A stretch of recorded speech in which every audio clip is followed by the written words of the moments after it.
Hey all, Heretic here. Today in the Battlegrounds, we are going to be talking about Undead. We're going to cover the minions, their abilities, the different spells you want to use, and all the fun strategies we could put together to play Undead. Let's jump right into it. And real quick, we have to start with what makes Undead a little unique, and that is the Army of the Undead buff. What this is an aura buff that applies to your Undead wherever they are, be them in the shop, on your board, or tokens that are going to be summoned in the combat that they will receive as a plus attack buff. Now, obviously, the higher we can scale this, the better, because it's hitting all of our minions, and well, extra attack's never a bad thing. So whenever possible, if you think you might be playing Undead, scale this attack as high as possible. All right, now we're going to dive into the minions. Now, if you're already incredibly familiar with them, maybe you want to skip ahead to the different strats and whatnot. But for now, we're going to start with minions, give you some helpful tips and break down them. Some of them are really simple, some are a little bit more complex. At tier 1, we're starting with the Harmless Bonehead. This is a 1/1 with a death rattle that summons 2 1/1 skeletons. Not much to say about that. It's useful in the early game, and if you scale up your attack enough, it still can be good later. Risen Rider is a 2/1 taunt reborn with basically the same deal. It's just a 2/1 body that kicks out another when it's done. Not a bad minion in the early game. Stepping up to tier 2, we have the Scarlet Skull. This 2/1 Undead as reborn and death rattle. Give a friendly Undead +1/+2. Now, obviously, in the early game, a 1/2 buff that this is going to give twice is not bad. But if your only other Undead minion, say, has taunt, it might not be able to give you that benefit unless you get to attack first. Situationally good, never good in the late game. Early game, mid game, not bad. Corpse Recycler is a 2/3 Undead with Avenge 4. This minion sells for 1 more gold. Now, depending on your hero power, what other minions you have on the board, this can work with any tribe. You just have to put it out there, let 4 things die, and when you sell it, this sells for an extra gold. You know when you have the right kind of board for this to be useful. If you will have, say, 5 minions other than this, and they're all giant elementals, probably not going to get an extra gold a turn. But if you have 3, 4 Death Rattle Reborn minions, and this can survive in the back, good chance you're walking away with 2, 3 extra gold potentially per turn. Those cases, a very good minion. Nerubian Death Swarmer is a 1/4 Undead battle cry. Your Undead have +1 attack this game, wherever they are. Now, this is the first minion you're going to run into that gives this aura buff. It's going to buff everything, including itself. It is very good in the early game if you have any Undead minions because it's buffing that attack and all their death rattles and reborn. Now, do you want this on your board later? I mean, I've seen it in weird situations where someone will triple into a young Murkai early and put it next to this. And yeah, it can give you some attack if you need it and you've offered nothing better. But more likely you're going to use this with something like Rylak potentially. Still, doesn't feel great when you're using young Murkai or Rylak to buff your attack with this, but in the right situations with the right hero powers, or if you get lucky, that still can be very powerful and give you a ton of attack as an option. Looking at tier 3, we're going to start with the Mummifier. This 5/2 has death rattle. Give a different friendly Undead reborn. In the early game, feels great. In the late game, situationally very good. Now, in the late game, you can reborn your entire board, so this can fall off. But in that early game and that mid game is a very solid minion, as it already hits very hard, and it's going to make it so if you have any other Undead minions, one of them can get reborn. Always good. Endless Forsaken is a 2/1 with a death rattle that says, summon a 2/1 hand with reborn. It's an Undead minion that summons an Undead minion that summons an Undead minion. If you buff your attack or if you have any Avenge mechanics going, obviously a solid minion. Cadaver Caretaker is a 3/3 with a death rattle that says summon 3 1/1 skeletons. Now, if you've buffed your attack aura at all, or once again, using an Avenge mechanic, always a decent minion. Disguised Grave Robber is a 4/4 neutral, but is only in Undead lobbies and has a battle cry that reads destroy a friendly Undead who get a plain copy of it. Now, the way we utilize this minion for advantage is a couple-fold. One, you can use it on, say, something like Mummifier to give reborn to other minions on your board, or trigger effects that will give stats to other minions on the board. Those will all happen in the shop phase and they're permanent. But if you utilize it, say you just got to tier 3 and in the same shop is a Disguised Grave Robber and a Cadaver Caretaker, well, all you need to do to play the Disguised Grave Robber, have that Cadaver Caretaker die, that will then give you a copy in your hand that's plain, not buffed at all. And then if there's room for those 3 skeletons to be summoned, that will give you 3 1/1 skeletons, which are a triple, giving you an instant triple reward. The hard part gets to be space. Obviously, you're not going to do the Cadaver Caretaker one in the late game. Typically, you're not going to have the space for that. But with something with Reborn, like Risen Rider, it's a lot easier to make that happen. So definitely keep an eye out for this minion and other various undead minions you can combo together to either give stats, effects, or in this case, triples. Sore Loser's back, and it is a 2/4 that reads your other undead have attack equal to your tier. Now, the reason why this is super important is if you have 3-4 tokens when you find this thing, it is a massive power boost instantly. We're talking about, if you're on tier 3, just sitting there, +3 attack to all of those undead, plus whatever else buff they have to your army of the undead buff already. Now, obviously, if you have a bunch of non-undead minions, this isn't going to be terribly useful. But if your other minions, especially if they have taunt or your undead have taunt, and you can still get value out of this thing while you build up the board, this minion always kind of makes the mid game a bit unstable because it is such a power spike for undead that the difference between someone who finds it and doesn't find it is absolutely massive. Like the moment you find this, you spike hard if you have a bunch of undead. I'm kind of surprised they brought this back. It's a really inelegant way to fix the issue that, hey, we don't have enough scaling, but let's just give them a massive spike of power to make up for how weak they were on the turns before. I'm like, huh? They're going too far the other way with this minion. If you're playing undead in the early and mid game, you want this on your board. There is no question. But at the same time, you also want to cut this minion later in the game because, yeah, if you're at tier 6, it's +6 to your attack. But at tier 6, between anub'arak and Champion of the Primus, that doesn't really matter. You could do a lot better than +6. So I wouldn't worry about keeping this too long on the board, and I would cut it once I find reasonable other forms of scaling. It's not going to be in your end state board typically, but in that early game, in that mid game, this is an absolute godsend to you if you are playing undead. It is a massive bump in power. Looking at tier 4, we're going to start with anub'arak, Nerubian King. Now, this is a 4/3 with a death rattle that reads your undead have +1 attack this game.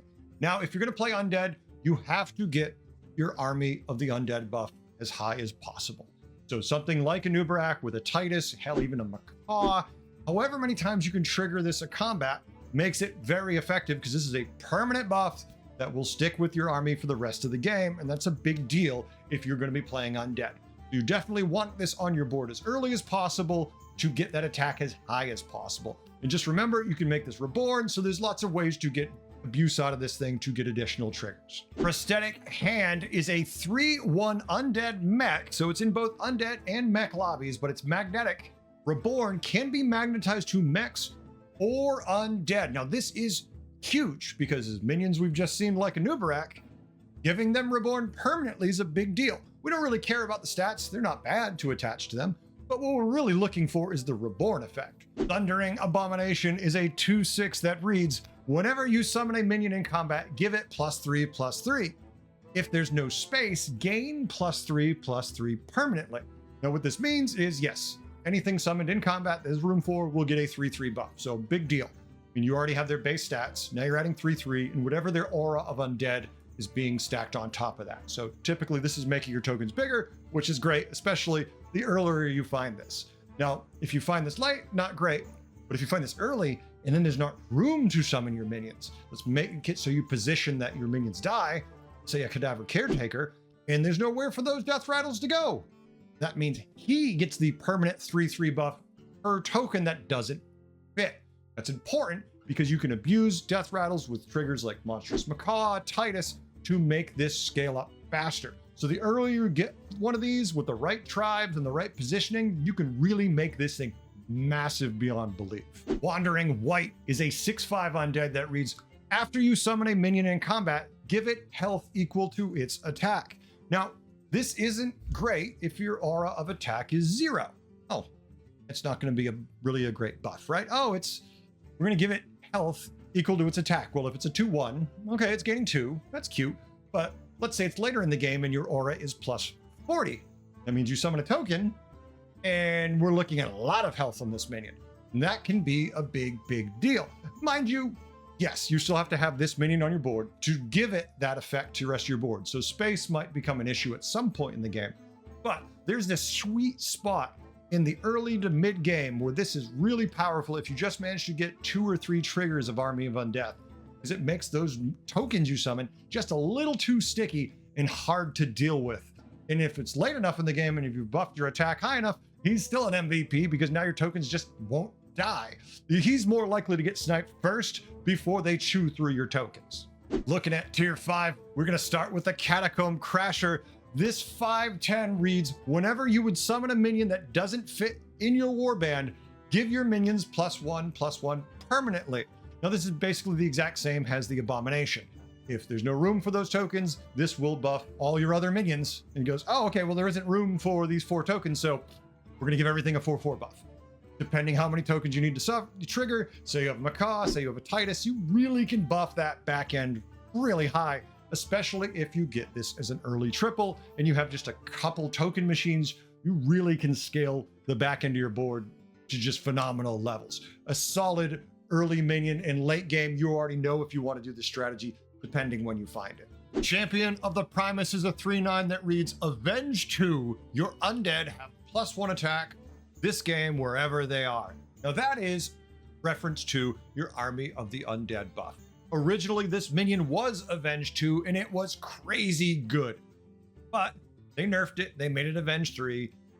Undead have been slowly getting weaker, and they realized, hey, we're gonna put this back to Avenge 2.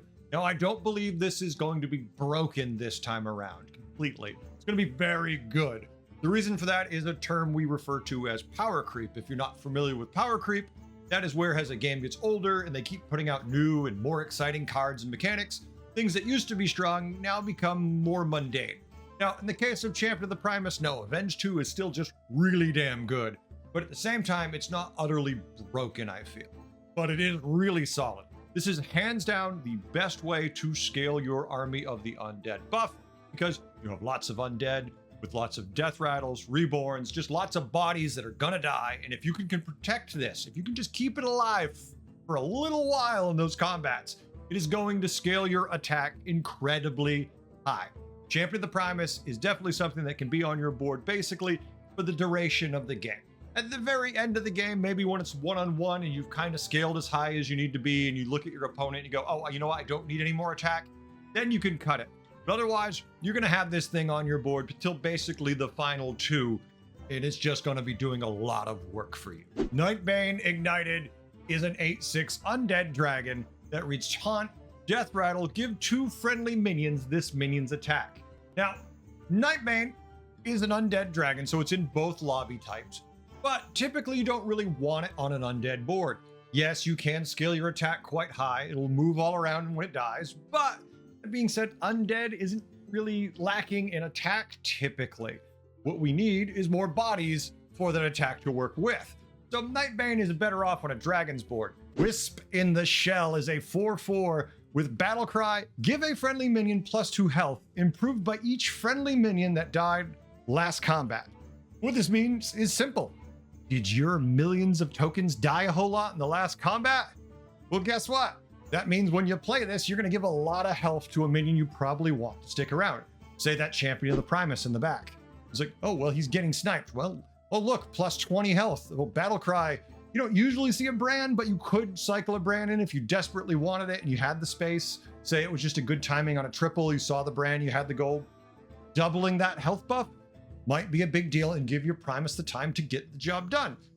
Are you going to have that brand there? Probably not, but if you do, it's useful. And in the case of a menagerie board, what's important to know about it is it says a friendly minion. It's not undead. You can buff anything's health with this. So if you're playing with any other tribe and you just happen to see this and you can buff it to a decent degree, I would always Wisp in the Shell on the minion you need to survive most of, if not all, the combat.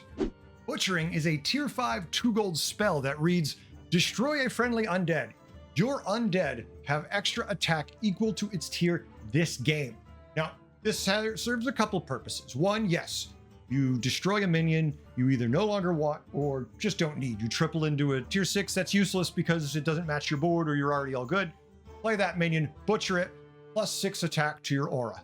but also it can be used in other circumstances on minions that say give Mummifier, who give Reborn. Butcher it. Oh, it's destroyed. Now one of your minions gets Reborn. It has that use case too, where you can use it to also just kill something, get a death rattle effect, and gain whatever benefit that gives you. Jumping up to tier 6, let's start with the easy ones. First, the Arid Atrocity is a 7/7 all. Death rattle, summon a 7/7 golem, improved by each friendly minion type that died this combat. If you are playing all undead, I usually advise against this because while it is an all type, what it summons is a golem and it has no type. Thus, you will not gain any of your army of the undead buff on it, and it can just get in the way of the minions you actually would want. So typically the only way I want this on my undead board is early when this is the triple and it's the best offer to me. Otherwise, I'd take everything else and get rid of this as soon as possible. One Amalgam Tor Group is a 6/7 all. Whenever you play a card, give a friendly minion of its tier or lower +1/+1. The only time I typically want this on my undead board is to just buff that baseline of all of my stats. So I just happen to triple. I already know I'm playing undead, but for whatever reason, this is just useless. I don't have a way to kill it, like with butchering. So I play it, play out a couple spells, give my minions a couple extra buffs, and then get rid of it. Colossus of the Sun is a 9/9 Divine Shield and Reborn. Now, this is a decent minion in the case where your attack aura is really high or an early triple. If your attack aura is not high, I typically don't want this on my board. Now, in a menagerie type build, obviously this works because this could be your one undead minion. It's got Reborn, it's got Divine Shield, buff it to the moon. Yeah, when the second version comes back Reborn, it's only going to probably be a 9/1, but it'll still have Divine Shield, so still useful there. Gula Cabra is a 4/11 undead beast that reads you a friendly death rattle minion dies, give your minions +2/+2 permanently. Now, the issue with Gula Cabra is you don't really have that many death rattles, and even the ones you do, you just want them to kind of die. You don't really care about buffing your board too much with them. You want your army of the undead buff high as possible and to run into the enemy minions and murder them. I feel like Gula Cabra takes up a spot that isn't really worth typically it being there. There's a lot of minions at tier 6 or hell tier 5 you'd rather have than a Gula Cabra. Now, if you triple into it early, it is a solid minion. If you have 2, 3, 4 death rattles, yeah, of course, it can do good. Even then, you want to cut this thing after a round or two. You do not want this anywhere near your board going into Eternal 11 and later, typically. Deathly Striker is a 7/7 undead that reads, Avenge 4, get a random undead death rattle. Summon it from your hand for this combat only.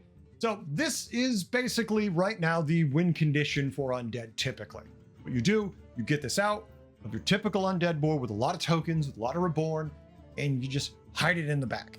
Let's say the hits go your way and 8, 12, 16 of your minions die before this dies, then it will trigger its death rattle and summon out whatever undead it randomly generated for the purposes of the combat. So if you've buffed your attack aura at all, if your army of the undead is say +20, +60, all that, basically you're summoning out a second board almost when this thing dies. Heaven forbid you have 2 of them, and the first one dies, summons out your secondary board, and then the next one's like, oh, my turn, and then just, if the hits are good, can do it all over again. So you theoretically can be 2 or 3 boards deep with your board, which you usually will not need at all. You will not need 3 boards to beat most boards. So this thing right now is just, it's kind of make or break with undead. This is the win condition typically, and this is just a very effective minion. Finally, we're gonna look at tier 7. The reoccurring nightmare is an 8/5 death rattle.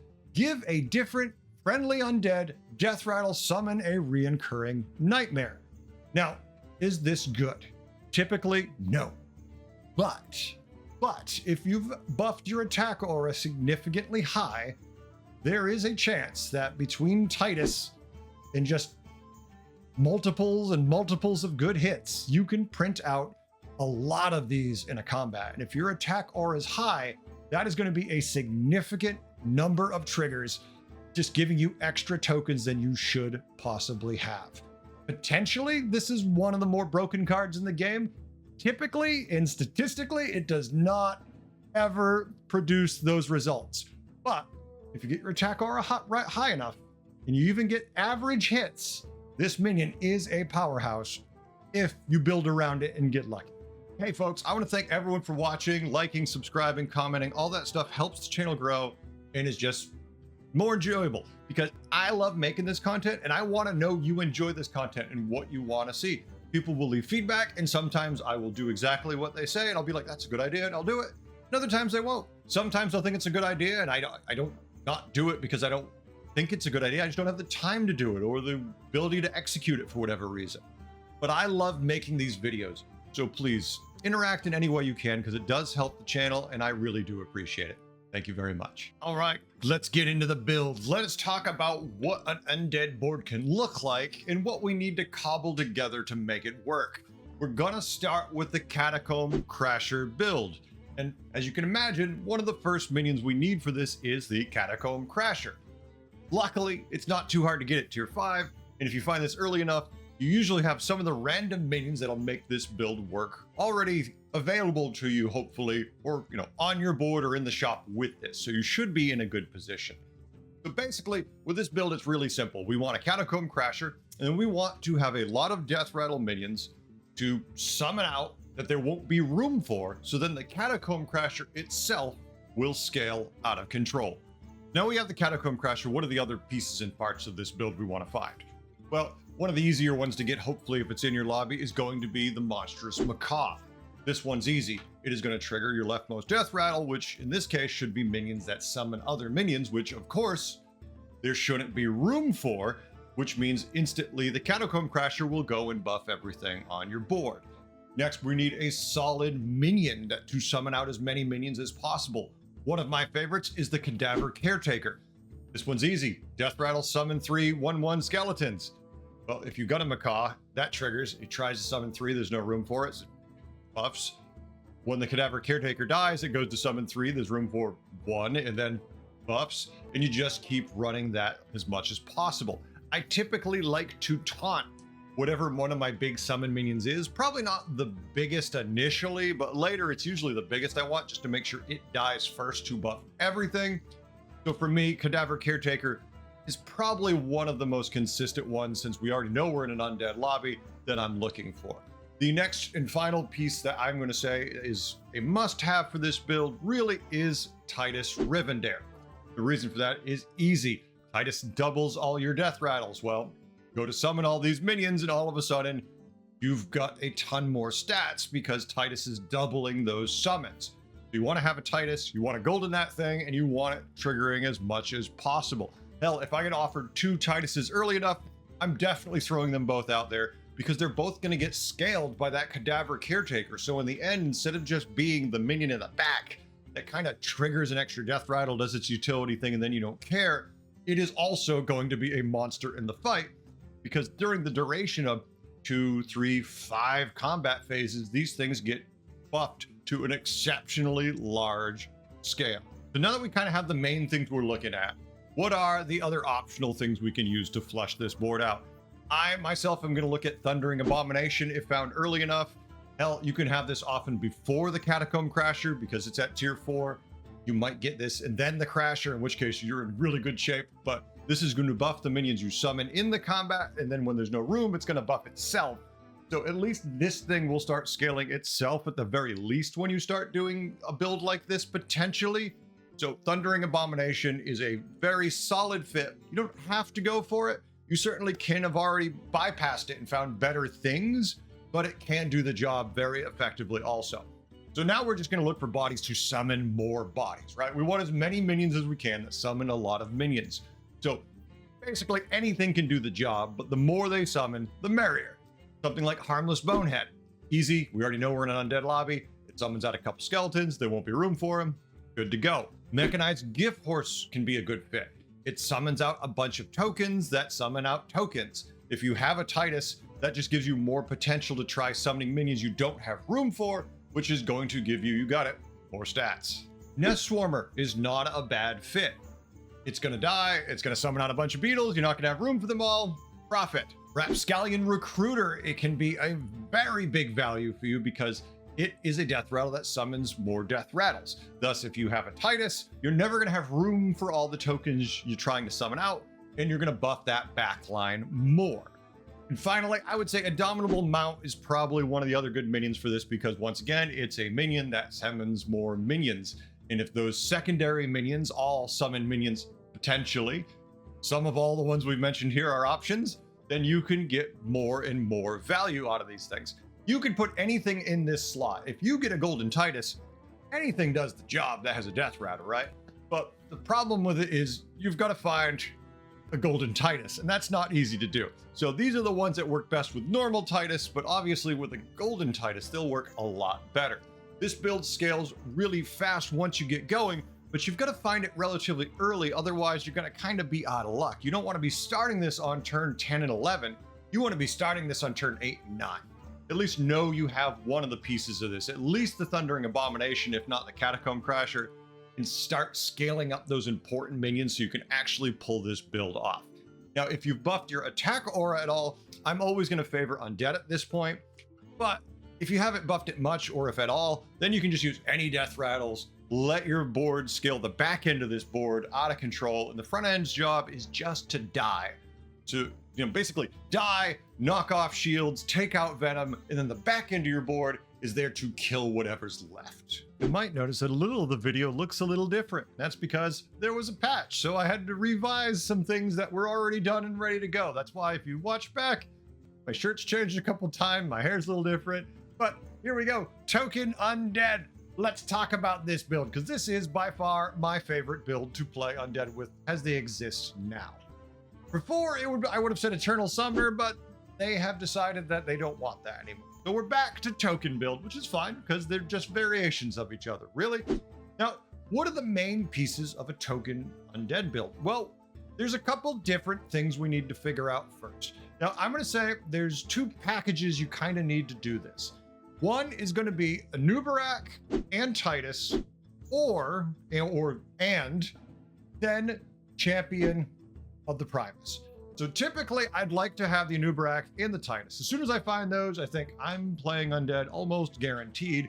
But then also if I can find at the same time or immediately once I get to tier 4, if I triple into a Champion of the Primus, that also makes me want to do this build. But typically I only want one of these two things. If I get the anub'arak and I have a bunch of tokens and my attack is not insanely high, if it's say 25 or lower and I get a champion early enough, say by turn 10 realistically, then I'm going to switch to champion because champion's going to give me more value for this build because we're going to be summoning a lot more minions, while anub'arak is going to give me a very consistent simply 2, which okay, that's great. We got a Titus, we got anub'arak, we get base 2. That's not good enough. We want higher than that. So these are the two options. Typically I will start with anub'arak and then I will transition into Champion of the Primus. So we know these 3 minions are main pieces of the build. I would say the last piece of the build, and this is the capstone, this is how we finish the build, and that is the Deathly Striker minion. Basically, you have this sitting way out in back of your board, and as things die, it slowly builds up that avenge value, and then when it does die, it summons out a whole bunch of new minions. And oh wait, did you give it Reborn? Did you happen to target it or just get lucky with a Reborn hitting it? Because now there's a chance it's going to summon a whole new board. Because while that first board it summons out that begins to die, if it lives long enough, it will then die and summon out 4 of them. It is quite fun to watch it take place when they're on your side and not your opponent's. Now, the optional minions for this are going to depend when I find these minions and where we are in the game. Earlier in the game, if I have a anub'arak, I will put a Monstrous Macaw on the board. I will use Monstrous Macaw with the Mummifier also. But typically, Macaw isn't going to end up on the end state, so this is just one of the optional ones. Mummifier, of course, giving us Reborn bouncing around the board is a good fit for this board also. But another optional minion is Prosthetic Hand. If we happen to find a lot of Prosthetic Hands, we won't need the Mummifier because we'll just Reborn all the important minions with direct targeted Reborn. Wandering Wight is a great minion on this board because the higher the attack gets, the more health it's going to give your minions. Now, maybe not deep into the game do you need this, because if your attack bonus is, say, 60, that's a lot of attack, right? Then the Wandering Wight's going to say, give you 60 health. And that's good, but at turn 12, 14, 60 attack isn't going to be very much, even on tokens. In the earlier part of the game, it's a really solid minion, But later in the game, the value tends to decrease unless you triple it and then it's giving double that health, in which case that could still be effective. It depends how high your attack aura is and how high the attack of your opponents are. So basically cut this when it isn't good enough. And if it's good enough, hey, keep it, enjoy yourself, have fun. The last thing I'm going to say that this board needs are fighters, minions that are just there to go down swinging and take the enemy with them. And that's going to be things like Cadaver Caretaker and Forsaken. If you have scaled your attack up really high, you want minions that are going to summon more minions. That way your Deathly Striker can avenge and get more value for summons for you later. So these are the minions you want to have as many as you can after you have all the other technical minions you need to complete the build. Typically, the longer a combat goes, the longer you can keep that back end alive, the better your board's going to do. So I would liberally just put taunts anywhere you possibly can, because typically, as long as that back end gets to summon a few things out, you're going to get a big return on your investment. And it's okay to have a couple extra taunts more than you usually would have on this board, because the ones that really matter are the additional waves that come out later after you've managed to scale your attack really high and get those additional minions you normally wouldn't have access to. This build is a lot of fun and really can beat your opponents down, especially if those combats can go really deep. That's it. That's Undead. Those are the minions, the spells, the various abilities, just all the weird combinations and fun things we can do with them. Now, Undead just got patched, so it's too soon to say they're good, but they significantly look better, and I really enjoy playing Undead as a whole, so I feel like they're going to be in a little bit better position now, maybe even viable with the last changes we've seen now. I don't know. I'm looking forward to it. What do you think? Am I off base completely? Give me some feedback. Tell me. Leave in the comments below what you think about Undead. Do you feel like they're going to be fun to play now, or do you think they're still a little lackluster and you just don't care for the style? Thanks for watching all. I hope you had a good time, and I hope to see you in the Battlegrounds. Till then, later.